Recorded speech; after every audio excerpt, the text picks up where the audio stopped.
What's up, Cash Kids, and welcome back to the Cash Kid Podcast, where we highlight young entrepreneurs who are learning about how to earn, save, and invest at an early age.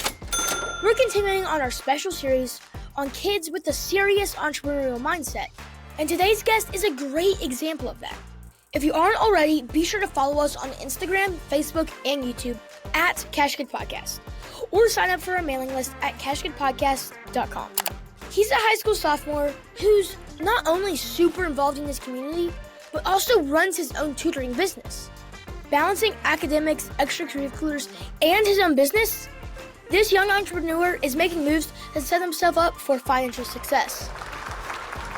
We're excited to dive into his story and learn how he's managing it all. Also, while gaining valuable skills that will serve him for years to come.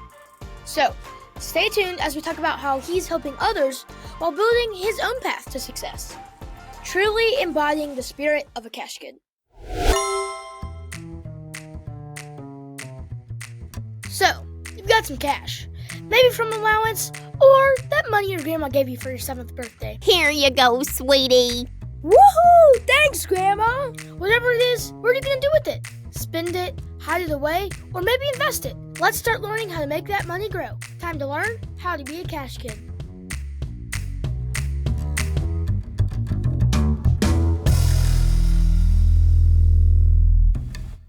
Joining us today is Matthew Farmer, who is a sophomore in high school and runs his own tutoring business. Welcome to the show, Matthew, and first off, tell us a little bit about yourself.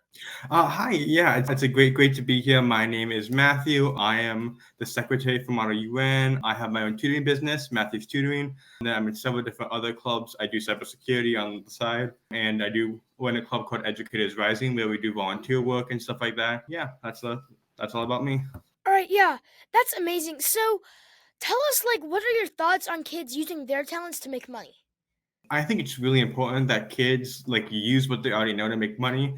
I felt like tutoring was a pretty solid thing for me to do because I already knew all about, what they were teaching in class. And so I could help other kids that were struggling. I was like, why not make a little bit of money off of it, And I felt that turned out really well. And I feel it's important for other kids to do that because it teaches them maturity, responsibility, and how to handle their money better. Yeah, I definitely agree with that statement because even though you're some people might not know what's going on, there's always someone that has skills or something, and they can always end up helping them.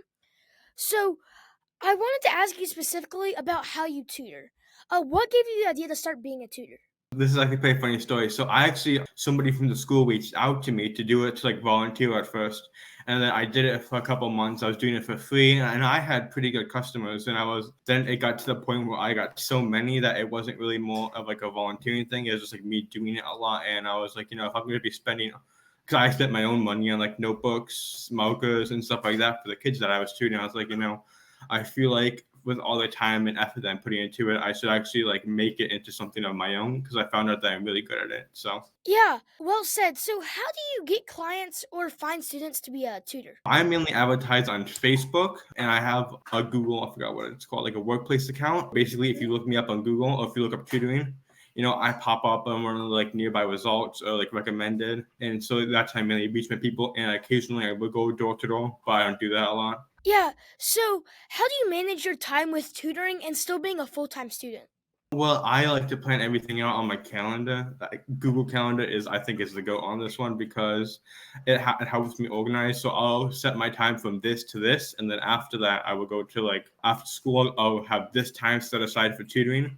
And then if I'm doing something else, then I'll have it set aside after, or I have a couple of people that I know that work for me. I'll have them take one of the students, so that way I could have time for myself. No, yeah. So what subjects do you normally tutor in? We tutor in a variety of subjects because we have different employees who feel comfortable in different things. I like tutoring in mathematics and science. Those are things I like to do, but I have people who tutor in Spanish, which is more high school level. And then other stuff like world history and area studies and stuff like that. We have a wide variety. We do almost everything. Mm-hmm. Yeah. So what have you learned from being a tutor and how has the money you have earned helped you? The money I have earned has helped me a lot because, it's allowed me to buy things, but also save money. So I can one day buy a car because I'm only 15 and I plan to get my learner's permit next month. So it'd be really nice to get a car at that age and, have it kind of like have it being my own. And it's so nice because I can like buy my own, like buy my mom stuff because I bought her a Keurig for her birthday. If I didn't have my business, I also have a job on the side, but if I didn't have my business, I feel I wouldn't have as much money to do things that I wanted to or save and earn more money by investing. We definitely talk about that, how it's not just about making money, it's about how you use it wisely. So, you said you had employees. Tell us a little bit about how you got your first one. So how I got my first one is I actually I asked one of my friends, because they didn't have a job, or if they did, they only worked a little bit. So I asked them, I was like, hey, I know you're very good at math and you're very good at this and this. Would you like to come work for me? It's a lot better than having a regular job because McDonald's only pays like $9.95. I think it's like that starting wage, and I pay. It just depends on how long it is and what, because we offer different plans. So I pay a little bit more than what the average job would. And it's very flexible because you can like book your own hours and like basically work when you want to. And that's a big thing for people right now because doing sports and other stuff, it's a very nice like side hustle. That's actually amazing. So, have you sought out other jobs to help make some money as a student?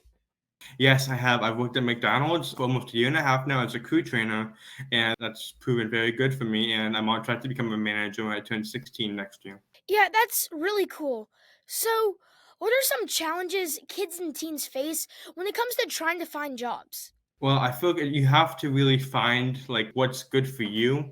I feel like it all depends on like what each job offers. Like when I first was looking for a job, I made a presentation to my parents considering, like what are the benefits and downsides, like what these places are paying versus what this places are paying. And I felt like that McDonald's was a really good one for me because it fit really good. It was very flexible. People were nice, and compared to Culver's, which already had a lot of other people working for them, and I knew I probably had not that good of a chance of getting hired because I knew that there's so many people already working there. But compared to McDonald's out there, they could use more people. So Yeah, I feel like definitely trying to fit in something to your schedule and figuring out like the best options for you is a really good way to go when it comes to finding a job. What advice can you give kids or teens thinking about trying to run a side hustle or a business as a student in school? well, I would say try it, like go for it, like take a risk. Because sometimes if you take that risk can pay off. And I feel like, even if it doesn't, you tried, right? And you can always try it again. But I feel like if you don't try, then you would never have the opportunity to get successful. Because I just feel like it's important for kids to try something, step out of their comfort zone, live a little. Yeah, and definitely like if you try, even if it doesn't go well, you can still have experience under your belt knowing what didn't go well. So if you wanted to try again, you have some idea almost of like how like not to do this aspect of it to help build and prepare better in the future. So, did you ever wish there was a class in school that had you more about like financial skills or ways to manage money? Actually, I do take them. So I'm a sophomore in high school, and I've taken almost all the business classes my school offers, such as marketing. I'm taking accounting this year, and I think next year all I have to take is sports and media marketing, and then I can be eligible for a dual creditship to go to my local college, and my school will pay for it. Matthew, we appreciate your time and your expertise. Thank you for joining us on the Cash Kid podcast and boosting the financial knowledge of fellow Cash Kids everywhere. And remember, anyone can be a Cash Kid. You just have to learn how to become one. Cash Kid, out.